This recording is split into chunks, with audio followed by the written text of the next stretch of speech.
Someone has to pay.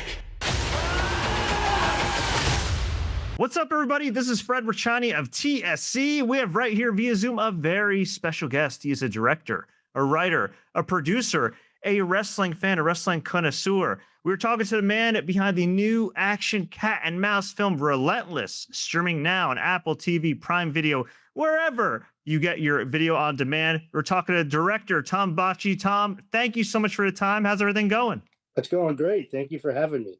Hey, appreciate it, man. I know you've been busy doing the media rounds, putting a lot of work in this film. We'd love to get into your background, how you got into film and TV, of course, your love for professional wrestling. But before we do, can you tell fans a little bit about Relentless?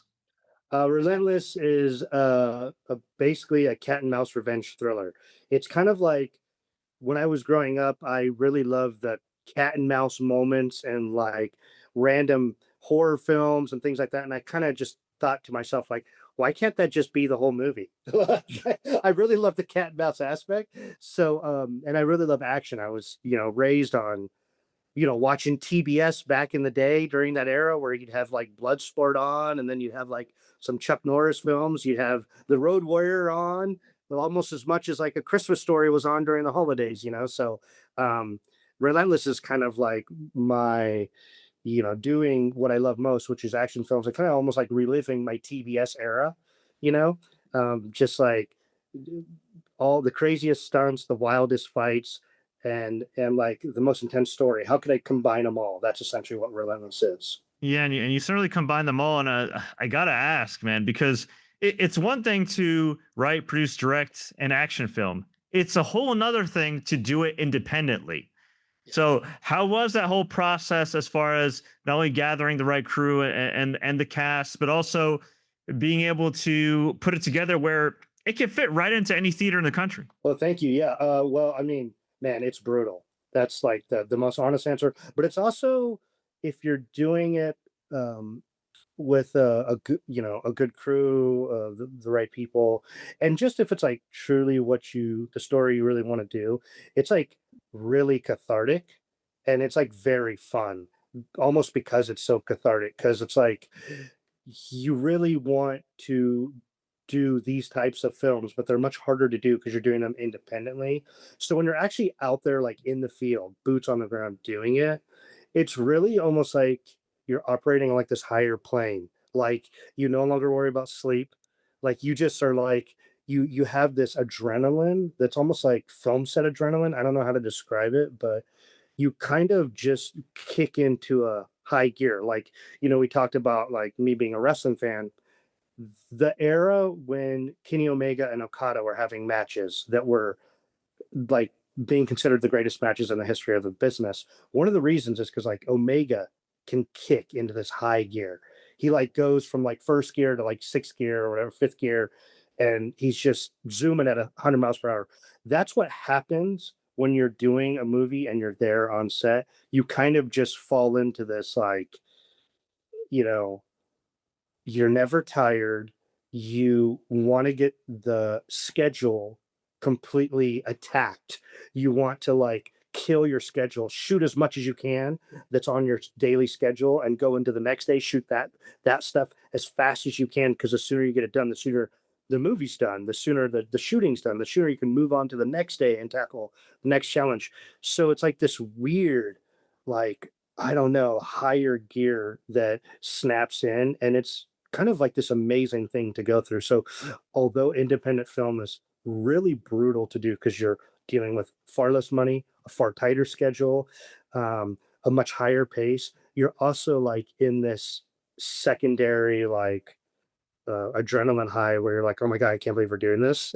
It's like if you were a kid and you wanted to go to Disneyland your whole life, and then all of a sudden you're like 18 and you're there. It's like you're just so much more excited. Well, it's the same exact thing with actually doing film. So, yeah, I mean, it's really tough, man, because like for this one, I had to have a full-time job after we got done shooting, and then completing the film is also like a full-time job.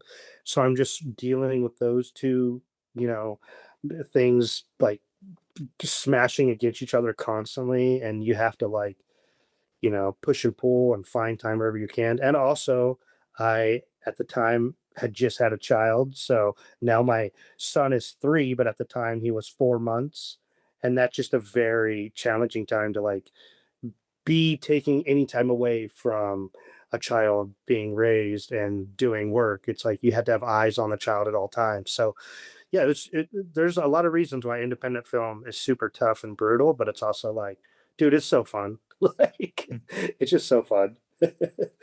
And that film was fun. I mean, yes, there's a lot of violence. There's some gore. There's plenty of cool stunts as well, and a lot of intrigue. It looked fun when I watched it. Was it as fun to film?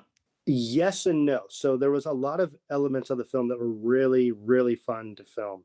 We did a few car stunts. We did a lot of like, foot chases in the middle of the night. That was really fun. What was tough and that I didn't anticipate were certain things I never thought of. Like we filmed a fight scene inside a car wash, and that fight scene was so fun to put together and it was challenging, but I expected the challenge because you're dealing with these big moving contraptions. They're hitting people in the face while they're on top of a car that's moving through a car wash. But what I didn't anticipate is people slipping on the ground. Like just something that simple that like a wet floor sign could have like warned people about. So literally our main actor slipped, landed on the ground, has separated his shoulder out of socket, and then had to keep filming all night. And it was just, and that made the film. That's actually in the film. You could see him take a bump and, a total botch, as it were, and it's completely in that scene, and he wanted it in that scene. He's like, if I'm taking a doozy like this, you gotta keep that in the cut. So in terms of that stuff, the stuff I didn't anticipate, that's where it got really hard, but the stuff I was prepared for was like everything worked like a gym, so it was a lot of fun to do. That's great. And hey, best wishes to him. I hope his shoulder has long recovered since then. But at least they made the film. You got the Right. shot, right? That's a Yeah, that's that's the a main thing. yes. You got the shot. That's the most important thing. So you've made some wrestling references. Let's take it back a bit because you have a background in film and TV. You have a background in some pro wrestling aspects as well. Can you take us back to the day when you kind of got started in film and maybe even further back and when you decided, hey, you know what, this would be a pretty cool career? Yeah, I mean, when I was 15, I remember going off to go train in the Bay Area to be a wrestler. And along the way, I remember also having like this deep love of like these films I was watching on TBS and and really falling in love with the art of fight choreography. And what I ultimately really wanted to do in life was be a fight choreographer. And so when I discovered wrestling when I was like, you know, uh, 10 or 11, I remember thinking to myself, like, this is like live fight choreography. This is so cool. You get to do this in front of a crowd. This is amazing. And so I trained at a couple of different schools along the West Coast. One was called Pro IM and was ran by Paul DeMarco, who his head trainer was a guy named Oliver John, who people on the West Coast scene would know really well. And I trained at another school that I do not remember the name of, but it was literally in the back of a glass factory, and we would take bumps, and sometimes the glass would actually shatter. And I just remember thinking that was so like so pro wrestling and so indie wrestling during that phase. But yeah, I mean, I trained and really pursued wrestling for a long time, but ultimately like an injury kept me from pursuing a career in the business. But I really I overall, I think if I had to compare the two, I really fell in love with film more. One of the reasons is because with film, you get to use cuts, right? There's different angles, and with wrestling, you know, you got to go full Darby Allen. You know what I mean? You got to jump off the ladder. Like you can't cut that and make it look like perfect. You gotta actually go through that table, And so yeah, I mean, ultimately, film was the thing that stuck that I ended up kind of developing an even bigger passion for. And and yeah, I mean, spent a few years, doing a television show. There was like a local public access show in my region that would air every week, and it kind of centered around wrestlers that were traveling up and down what is essentially known as I-5 in Northern California, but it goes up into, Oregon all the way up into Washington, and it's this highway that people would take, and just tour, making stops along the way at all these cities that were like an hour, 2 hours away, and and we would go up and down I-5 and follow these wrestlers as they worked different territories. And the show was called The Territory, and yeah, it was a really fun time because it was essentially documentary television with like a sports tint to it. It allowed us to follow these wrestlers, allowed them to cut a lot of promos, and some of these people are people you see now on television in AEW or you've seen in other places, that they were kind of cutting their teeth when they were doing our show. And so that was a really fun show. We probably did it for about 3 years or so. And after that, I was just way too burnt. I was like, this is like way too much travel and just doing this for way too free. If free doesn't pay the gas money. So, yeah, I mean, eventually I just kind of moved on and stuck with film. But yeah, I've loved wrestling for my whole life, essentially. Still do. So, And we talked off air. I believe one of the gentlemen that you did work with, who later was featured on ROH and AEW's Brian Cage, right? Brian Cage, actually, yeah, I spent a lot of time with Brian Cage in Chico, California. Um, I he used to have a promotion that was like a kind of a backyard fed, and I remember around the time they were bringing in Chris Canyon for a couple big shows, spot shows here and there, and yeah, I mean, he's someone who his development we saw, on the show, and also even before that, prior to that show, we're aware of. And so, to see him go so far in the industry is like really, really cool. There's a lot of other people that we featured on the show as well. Timothy Thatcher. I think we even had D'Lo Brown on the show at one point. So there was quite a few people we had on that show. The Reno Scum, who ended up in TNA for a short stint. There was a lot of people that you'd see now and are just kind of like vets, and we got to see them at a much earlier time, which was really cool. Again, you can stream Relentless right now on Prime Video, Apple TV, pretty much wherever you can stream video on demand. Now, Tom, you've been so gracious with your time. Before I let you go, we always like to ask all our guests some random and rapid fire questions just to get to know them better. Are you ready? Let's do it. All right. You already described one really awkward moment in Relentless where one of your leads literally slipped and fell in that epic car wash scene and dislocated his shoulder. But is there any other awkward moment that occurred in the filming of Relentless that makes for a good story now? Something that may have been crazy at the time? One crazy thing is we filmed, as I mentioned, quite a few car stunts in the film, and our other lead, an actor named Shuhei Kinoshita, who's a great actor. I was giving him some direction on. We were on a what's called a process trailer, so that's where a trailer kind of like pulls, a bed, and you put the car on the bed, and therefore the actor doesn't have to drive. They can just act whatever their scene is. Let's say if they're having a conversation and you film them through the back of the trailer, even though they're in the car and not driving, when you move this way, it looks like they're driving. So my direction was for him to, you know, act like you can't get the stick shift to stick in gear properly, struggle with the keys. And then I want you to check your rear view mirror and just go forward, hit the gas. And he was like, I don't know how to check my rear view mirror. And I was like, what are you talking about? He's like, I don't know how to drive. I was like, I'm sorry, what? And the reason is because, he grew up in, Japan. He lived in New York his whole life. Theoretically, you wouldn't need to drive. So he never drove. You don't need to do that in those places. So I was not prepared for essentially teaching someone how to drive, much less they're an adult. And I'm trying to do this in a manner where they can understand and not be insulted. Because I'm just like shocked because I've never met an adult who couldn't drive. And I'm not calling him out. I've told this story before, but that was like a very awkward moment where I'm like, turn the steering wheel. He's like, what's a steering wheel? I'm like, Oh man, that's funny. Well, if it makes you feel better, I believe it was Dusty Rhodes of all people who taught Finn Balor how to drive when he first signed with WWE when he moved to the States. Because in Europe and Japan, like car culture isn't as big of a thing, especially in Japan and working in New York, like knowing people, like there's people that don't own a car, that never owned a car. So yeah.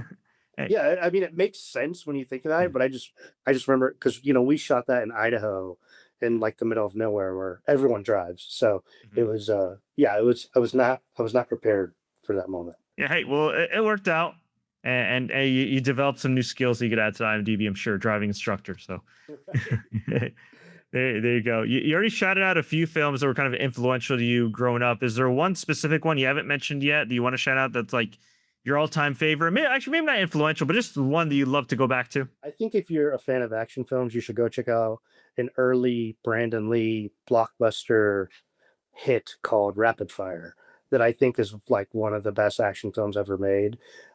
There's another film called Ong Bak. If you like Muay Thai, you should go check out. That's just full of brutality and bone breaks and just really great stunts and no wires. It's all just one person, the actual actor you're watching on screen, do all the stunts.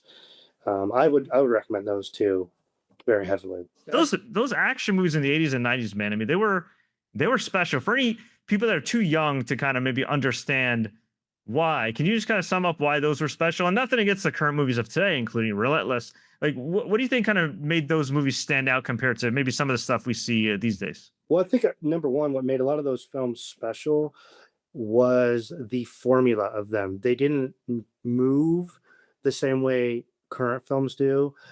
You really had to have something high concept for it to work, meaning Tango and Cash. It had to be a buddy comedy that is loaded with action and tons of explosions. You really had to have these high concept ideas. Beverly Hills Cop, right? You needed those types of things. The Running Man. Nowadays, that's not necessarily the biggest focus. Everything's star driven, which, although, yes, things are star driven in the 80s and 90s, it was also very focused on concept. That's where you get stuff like Predator, Bloodsport, all these films. It's about the concept.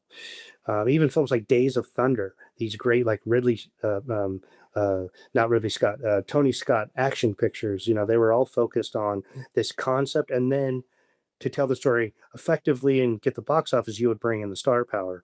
Nowadays, everything's star power led, which I'm not the biggest fan of. The other thing is when it came to early 90s specifically, it was an era where you couldn't just VFX everything. You really couldn't VFX much. The only person who really was on top of that game was Jim Cameron. Everybody else had to blow up buildings for real or blow up miniatures for real. And that was part of your budget. And that era doesn't exist anymore. It's just a bygone era. That's just not how people make films anymore. Yet somehow these budgets have ballooned to be like 70 times the expense, yet they're not doing things that are nearly as cool. So it's definitely worth revisiting if you want like great action films. I could think of like there's an old Van Damme movie called Cyborg that's just really fun and stupid. It has like all these crazy stunts and it's crazy set pieces, and like that movie would never happen today. It would just never happen. And it's kind of a shame because there used to be this great like cinemagic quality to a lot of these old films, especially action films, where you would have to pull a trick you'd have to pull like a rabbit out of a hat, cinematically somehow in order to pull off a great action stunt. And nowadays you just kind of need a green screen, and that's like people tend to rely on that, and I feel that's kind of killed that like that great cinematic experience. Like part of it is you're capturing this crazy thing happening, and now you just create the crazy thing versus capturing it. So definitely think if you're in the mood for some great action, you should look at some early 90s flicks for sure. Very well said. You mentioned green screen and CGI and all that, but one film that used quite a few practical effects that's doing great at the time of recording this is Project Hail Mary. And granted, I know that was attached to, of course, Ryan Gosling was a gigantic star and all that, but Do you feel that a film like that could set a precedent where maybe we kind of go back to some of those practical effects rather than just heavily relying on green and blue screen and CGI? I hope so. I really hope so. The thing for me is I'd love to see an example of that from a film that has $1 million budget or under 1 million. You know, that film, I think it did have like $500 million budget or something. So it's like it's great they use practicals, but also they have so much money they could build a moon. So Fair. and I know they didn't do that. They did something that's actually very technically like really impressive and mind blowing. But I love to see that from you know much smaller budget film, an indie film especially. That'd be great to see. Super inspiring to a generation of filmmakers. Well, hey, there's always the next film, right? Yeah, that's true. Oh man. All right. Who's your all-time favorite filmmaker? It's just based on the day, to be honest with you. There's like so many people that are just like fascinating and interesting to watch. I don't know if I could give you somebody right now. You know, some of my favorite people to watch are like people that I know of who are kind of in the same space I am, that are more indie level directors right now, and just seeing how they're doing stuff and coming up with problem solving solutions. Um, that's like generally what I'm most inspired by now. I mean, other than that, you could take anybody. You could take like Catherine Bigelow. You could take Jim Cameron. You could take any of these people. They're all amazing. I mean, and like I'll sometimes I'll listen to interviews from some of these people, Steven Spielberg, and you're just like blown away by like their thought problem, their thought patterns and their problem solving. Um, so I don't know if I necessarily have a favorite. I'm kind of just like inspired by everybody. Like the fact that people can do it to me is it's insane. Like I know how hard it is. So anybody else who's especially doing it on my level, I'm generally like really inspired by it. And we've talked a lot about wrestling. Who is your all-time favorite wrestler? Oh man, I probably got to go old school and go like Brett or Owen. Those are my two favorites. But man, truthfully, like right now, I've been an AEW fan since their inception. Like half their roster, Will Ospreay is like incredible to watch. Darby Allin. Um, I'm like constantly find myself just being blown away. Like when you watch a Darby Allin match, that you're like legitimately in fear he's going to die. I don't know if any other wrestler has that right now. When you watch him, it's like a weird, eerie feeling where you're like, "Are we going to see something happen on live TV right now that we shouldn't?" Will Ospreay's always been, for past 10 years, has been just like I watch him and get inspired to just go do normal everyday things like tackle tasks. He's so good at what he does. Um, and I remember when I was growing up, I really loved Brett and Owen. It's kind of hard to not like Shawn Michaels. That run he had is just, I mean, it's insanity. And there's a lot of those, the old timers that are just you realize how great they are every time you see them come back on any of these anniversary shows. I mean, everybody, like, I think I saw, who was it? Slim came back on one of these like Raw anniversary shows, Slick Rick, and he was so, so great, so much better than like a lot of people you see. It's hard to compete with that, like the old schedule that everyone had and how good you get and how you become like it's almost like you become a callus that's just like soaked with wrestling solutions and um the best way to perform this way in front of this crowd and that crowd.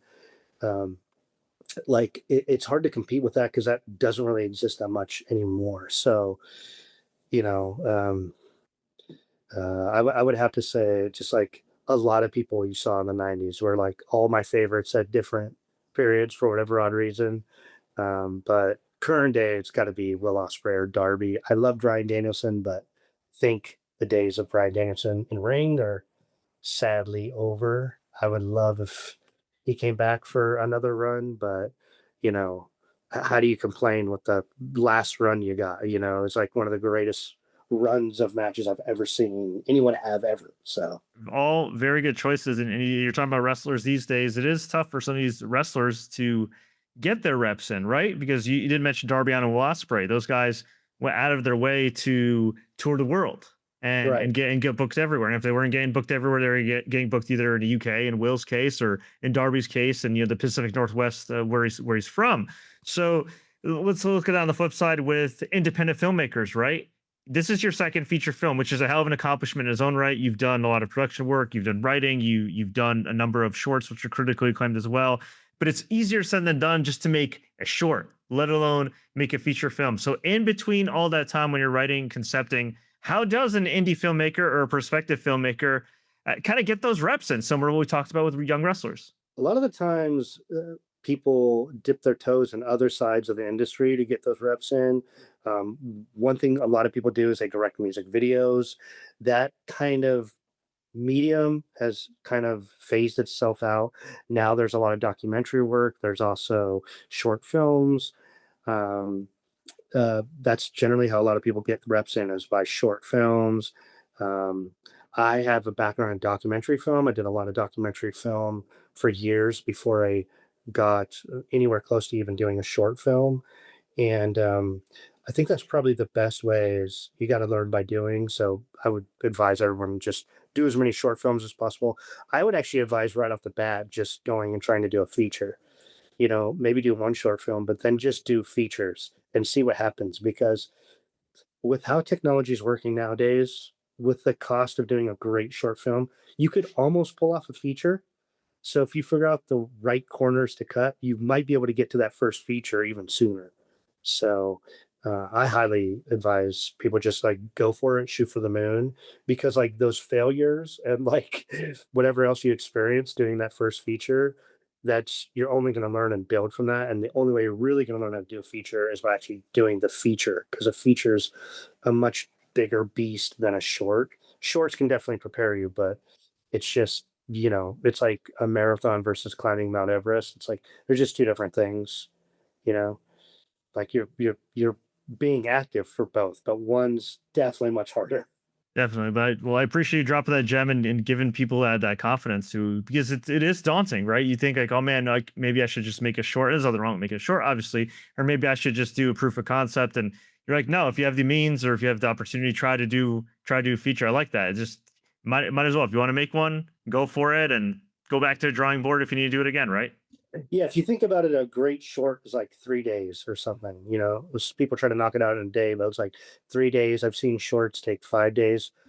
Well, for 7 days, you could probably, if you have like a one location feature, and finish that. So just add 2 more days, right? Like how do you, if you're trying to schedule something for 3 days, how do you add 3 more days and try to turn that one location thing into a full feature? And that's also part of the challenge. Like, how do you make that entertaining if it's all in one location? So sometimes the idea is you want to just focus on the short to make that as entertaining as possible. But other times it's really good to like jump into that challenge where you're forced to try to look at all these means and creative solutions to keep people entertained. So, yeah, that's what I would advise is just like kind of just do it. Like, just see what happens. Good On call. Love to hear it. on the job training, man. That's the best way. There you go. Yeah, very well said. Well, we can chat around a couple high notes. For anybody that hasn't already been convinced, why should people check out Relentless? You should check out Relentless because it is full of fisticuffs and gallons of blood. And I feel like current day action films, there's a lot of, very choreographed choreography that feels a little too choreographed. And the great thing about Relentless is everything is choreographed to feel chaotic, which to me feels a bit more realistic. It feels a little, there's a lot of tropes that we try to avoid in the film. So it's a little bit of a different type of action film. And there's a lot of newer set pieces I don't think you've seen when you watch other action films that are really fun to sit down and watch. So I think it's a really good ride. So you should definitely check it out. You already dropped a lot of gems, a lot of great filmmaking advice, but is there any general advice that you could offer our audience that for either success or just in terms of getting started in filmmaking and really kind of accomplishing that goal to make something? Wherever you are right now, you're 6 months away from something you want if you start today. And that's how most films work is like this. There's a film I'm on right now, and about 6 months ago, I told myself like, there's no way I could pull this off. And now we're about to go into production, and it's exactly like the 6 month mark. And I just think whatever your goal is, like weight loss, um, you want to do a movie, you want to get into wrestling, you want to do wrestling training, all these things, wherever you are in life, you want to move to a bigger city, you want to go after whatever that job is, that promotion, you put it in work today, you're about 6 months from that. 6 months goes by like that. It's so quick. Like you're so close to whatever that thing is. If you just started tomorrow, today, right now, and gave yourself 6 months, you're probably going to be pretty damn close when you get 6 months from now. So just keep that in mind. Hey, great advice, Tom. Thank you so much for your time. Before I let you go, bonus question: is there anything you wish I asked you in this interview? If you were like, how much money do you want to borrow from me right now? That would have been a great question. um, no, I don't. I don't think so. I think I rate your performance is very high, 5 stars. Thank you, Tom Meltzer. I appreciate that. Yes, sir. Yes. Yeah, shout out to Big Dave. Tom, thank you so much for the time. Before I let you go, where can fans find you online? And if you're allowed to talk about it, where can we find you next? Online, you can find me on Instagram, Tom Botchii on all my social handles. That's Botchii. And up next, I see myself diving into plenty more of this chaotic tone with action. That's kind of the little niche that I like to specialize in. It's what I'm a big fan of, and what I feel like the industry or the action space is sorely lacking right now. I'd like to focus more on that like chaotic energy, bringing the chaos, bringing the ridiculousness back, and kind of like going about characters in a different way. So rather than everybody being the hero, some of these people are just going to suck at fighting, and that's what my focus is. So there is more coming. So keep the lookout for it. Excellent. And in the meantime, of course, you can check out Relentless, Apple TV, Prime Video, wherever you get your video on demand. Tom, thank you so much for the time. It was a pleasure.